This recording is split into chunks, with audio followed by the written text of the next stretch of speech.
नमः शिवाय। अधिक मास ज्येष्ठ पूर्णिमा की व्रत कथा। एक समय माता यशोदा ने भगवान श्री कृष्ण से कहा था, हे कृष्ण, तुम समस्त देवताओं की स्थिति और संहार के कर्ता हो। अगर कोई वास्तविक रूप से स्त्रियों को अवैधव्य करने वाला व्रत है तो उसका वर्णन मुझे कह सुनाओ। तब भगवान श्री कृष्ण ने कहा, हे माता, आपका प्रश्न सर्वोचित है। अब मैं आपके समक्ष एक ऐसे व्रत का वर्णन करता हूँ जो स्त्रियों को सुख और सौभाग्य प्रदान करता है। कृपया श्रद्धापूर्वक ध्यान से इसका श्रवण करें। स्त्रियों के लिए सुख और सौभाग्य की प्राप्ति हेतु द्वादश पूर्णिमा का व्रत करना चाहिए। इस व्रत के पूर्ण फल से प्रत्येक स्त्रियों को सुख, सौभाग्य और संपत्ति की प्राप्ति होती है। यह व्रत उनके पति और उनके सौभाग्य की रक्षा करने वाला है और यह भगवान शिव को भी अत्यंत प्रिय है।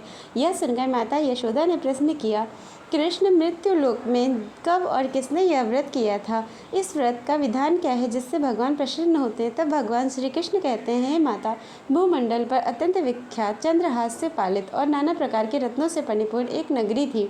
उस नगरी का नाम था कांतिका। कांतिका नगरी में धनेश्वर नाम का एक ब्राह्मण निवास करता था। धनेश्वर की पत्नी अत्यंत सुलक्षणा थी और उसका नाम रूपवती था। वे दोनों ही निसंतान थे और उसके कारण सदैव दुखी रहते थे। एक समय उनकी नगरी में एक जटाधारी योगी का आगमन हुआ। धनेश्वर के घर अतिरिक्त उस जटाधारी योगी ने अन्य सभी घरों से भिक्षाटन किया, लेकिन रूपवती से भिक्षा ग्रहण नहीं की।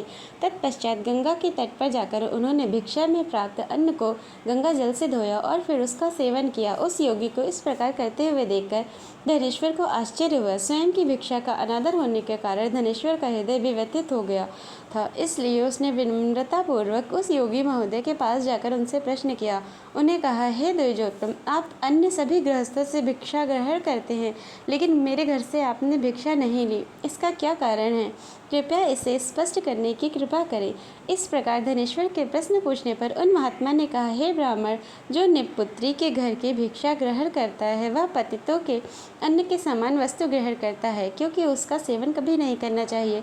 यह सुनकर धनेश्वर अपने भाग्य को धिक्कारने लगा, स्वयं की निंदा करने लगा और करबद्ध निवेदन करते हुए योगी महाराज से कहने लगा, हे प्रभु, आप मुझे पुत्र प्राप्ति का कोई उपाय बताइए। मैं धन्य धान से समृद्ध हूँ, लेकिन मेरी कोई संतान नहीं। अब यह सुनकर जटाधारी योगी ने कहा, जा देवी चंडिका की पूजा अर्चना और आराधना कर।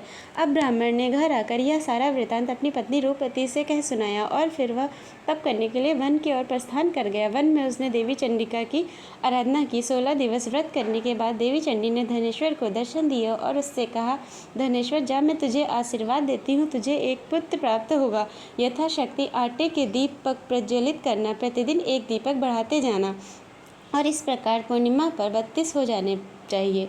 इस व्रत के विषय में तुम अपनी पत्नी को बताना। अब आम के वृक्ष पर चढ़कर शीघ्र अतिशीघ्र एक फल लेकर अपने घर चले जाओ। वह फल अपनी पत्नी को ग्रहण करवाओ, वह अवश्य ही गर्भ धारण करेगी। प्रातःकाल होते ही धनेश्वर आम का वृक्ष खोजने लगा। उसने वृक्ष पर चढ़ने का बहुत प्रयास किया, लेकिन वह सफल नहीं हुआ। इसलिए वह अत्यंत चिंतित हो गया और इस संकट के निवारण हेतु वह भगवान गणेश से प्रार्थना करने लगा और कहा, हे दया निधि, मुझ पर दया कीजिए, आपकी कृपा से मेरा मनोरथ सिद्ध हो जाए। इस प्रकार गणेश जी से प्रार्थना करके वह भगवान की कृपा से उस वृक्ष पर चढ़ने में सफल हुआ। 3 बार प्रयास करने पर उसे एक फल प्राप्त हुआ, जिसे देखकर वह विचार करने लगा कि यह वर से प्राप्त फल है या नहीं, पता नहीं क्या है। अब यह सोचकर घर आकर उसने अपनी पत्नी को संपूर्ण वृतांत बताकर वह फल प्रदान कर दिया। उस फल का सेवन करते ही उसकी पत्नी गर्भवती हो गई। देवी माँ की कृपा से उन्हें एक रूपवान और गुणी पुत्र प्राप्त हुआ। उसका नाम देवदास रखा गया। तत्पश्चात रूपवती ने माता के निर्देश अनुसार व्रत किया। देव योग से धनेश्वर ने पुत्र को अध्ययन हेतु काशी भेजने का निर्णय लिया। तत्पश्चात अश्व पर आरूढ़ होकर अपने पुत्र को मातुल यानी उसके मामा के संग काशी भेज दिया गया। मार्ग में अनेक दिवस व्यतीत हो गए। अपने भांजे के साथ मामा काशी पहुंच गया। रात्रि हो गई थी, इसलिए वे दोनों देवदत्त नामक ब्राह्मण के घर पहुंचकर विश्राम करने लगे। संयोगवश उस दिन गुरुस्वामी अपनी पुत्री का विवाह करवाने वाले थे। तैल आदि चढ़ाकर मंडप निर्माण किया गया था। लग्न के समय वर को धनुर्वात नामक रोग हो गया था और तब वर के पिता ने अपने कुटुंबी जनों से विचार विमर्श किया तथा उन्होंने निश्चय किया कि यह कारपटिक बालक मेरे पुत्र के समान ही रूपवान है, मैं इसके संग ही विवाह लगन करवा देता हूँ। वर के पिता ने देवदास के मातुल यानी उनके मामा से निवेदन किया कि 2 घड़ी के लिए अपने यह भांजे को मुझे दे दो। तो मामा ने कहा, तुम्हें मधुपर्क और कन्यादान में जो प्राप्त हो, यदि वह हमें मिल जाए तो मेरा भागी तुम्हारे बारात का दूल्हा बन जाएगा।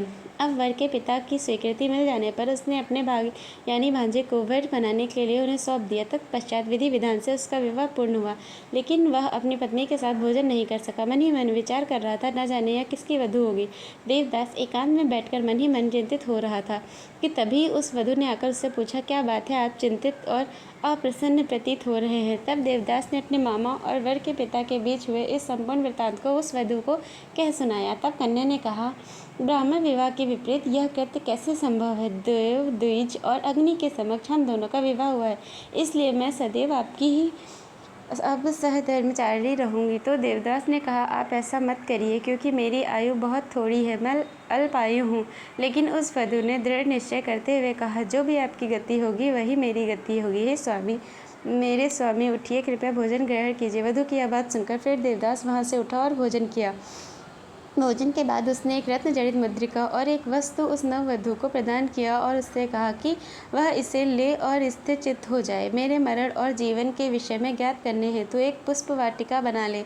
उस वाटिका में सुगंधित नवमल्लिका पुष्प लगा है, उनमें नित्य प्रतिदिन जल सिंचन करना और आनंद पूर्वक रहना, यही उसका कार्य है।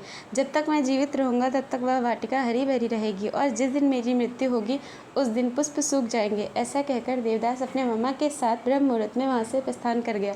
प्रातःकाल विदाई का समय आया और गायन वादन आदि होने लगा, तो कन्या ने अपने पिता से कहा, यह मेरा पति नहीं, अगर है तो बताएं कि मैंने इससे क्या दिया है। मधुपर्क और कन्यादान में जो आभूषण आदि मैंने इससे दिए हैं वह दिखाए, और रात्रि में मैंने इससे क्या गुप्त चर्चा की वह भी बताए। कन्या के वचन सुनकर वर ने कहा, मुझे इस विषय में कुछ भी ज्ञात नहीं है। उसके बाद लज्जित होकर वह कहीं चला गया। वह बालक देवदास अध्ययन हेतु काशी पहुँच गया था। कुछ दिवस व्यतीत होने पर उसकी मृत्यु का समय आ गया। रात्रि काल में काला विषधर नाग उसे डसने के लिए आया। उसके शयन का स्थान चारों ओर से विष की ज्वाला से ढक गया, लेकिन वो नाग देवदास को डस नहीं पाया, क्योंकि उसकी माँ ने द्वादशी पूर्णिमा का व्रत किया हुआ था। तत्पश्चात मध्याह्न काल में स्वयं काल उसके प्राण हरने के लिए उपस्थित हुआ, और उसने अपना मृत्युपाश अधोदक अर्थात जल में नियुक्त किया, जिसका पान करके देवदास निश्चित हो गया। और उसी समय माता पार्वती भगवान शिव के सहित वहाँ प्रकट हो गई। देवदास की यह दशा देखकर माता पार्वती ने भगवान शिव से कहा, हे प्रभु, इसकी माँ ने पूर्व काल में द्वादशी पूर्णिमा व्रत किया है, इसके फलस्वरूप आप इस अनाथ को जीवन दान दे दीजिए। देवी पार्वती के निवेदन करने पर भगवान शिव ने देवदास को पुनर्जीवित कर दिया, और इसलिए द्वादशी पूर्णिमा व्रत के प्रभाव से वह ब्राह्मण पुत्र मृत्यु से बाहर आ गया। उधर देवदास की नववधू उस पुष्प वाटिका का अवलोकन करते हुए उसके काल की प्रतीक्षा कर रही थी। उसने देखा वाटिका के समस्त पुष्प और पत्र आदि नष्ट हो गए थे। वो व्यथित हो ही रही थी कि उसी क्षण उसकी पुष्प वाटिका फिर से हरी भरी हो गई। इससे उसे ज्ञात हो गया कि उसका पति सुरक्षित है। अब वह प्रसन्न हो गई और उसने अपने पिता से कहा, मेरा पति जीवित है, आप उसे खोजने का प्रयास कीजिए। इधर वधू का पिता देवदास को खोजने के लिए निकला ही था कि उधर देवदास भी काशी से आगे चल पड़ा। यात्रा करते हुए उसी स्थान पर पहुंच गया जहां उसका विवाह हुआ था। उसके आगमन की सूचना प्राप्त होते ही देवदत्त प्रसन्नतापूर्वक उसे अपने घर लेकर आया, और तत्पश्चात सभी नगरवासी एकत्रित हो गए और सभी ने विचार किया कि निश्चय ही यही देवदत्त का जमाई है। नववधू ने भी अपने पति को पहचान लिया। सभी ने उत्साह और आनंद पूर्वक उसका स्वागत किया, और तत्पश्चात मामा और ससुर के साथ वह घर के लिए विदा हो गया। उन दोनों ने जाकर धनेश्वर और रूपपति को सूचना दी कि आपका पुत्र आ गया है। यह सुनकर वे दोनों कहने लगे, हम भाग्यहीनों के प्रारब्ध में पुत्र का सुख कहाँ है। तो यह सुनकर बाकी लोगों ने भी कहा, हाँ, यह सत्य है, तुम्हारा पुत्र आ गया है। जब अन्य सभी लोगों ने कहा, तब वे दोनों ब्राह्मण दंपति बंधुओं के साथ प्रसन्नतापूर्वक अपने पुत्र का स्वागत करने के लिए चल पड़े। पुत्र के सकुशल आगमन पर धनेश्वर ने विशाल और भव्य उत्सव का आयोजन किया। ब्राह्मणों को अनेक प्रकार की भेंट दक्षिणा आदि दी, और इस प्रकार धनेश्वर द्वादशी पूर्णिमा व्रत के प्रभाव से फिर एक बार पुत्रवान हो गया। कथा का समापन करते हुए भगवान श्री कृष्ण ने कहा, जो भी स्त्री इस व्रत का पालन करती है वह कभी विधवा नहीं होती, जन्म जन्मांतरों तक उसे सौभाग्य की प्राप्ति होती है। और यह मेरा वचन है, यह श्रेष्ठ व्रत पुत्र पौत्र आदि की वृद्धि करने वाला है। इस व्रत का पालन करने से जो भी मनोकामना होती है वह निश्चित ही पूर्ण हो जाती है। और इस प्रकार द्वादशी पूर्णिमा व्रत का विधान और उसकी कथा यहीं पर समाप्त होती है। हर हर महादेव।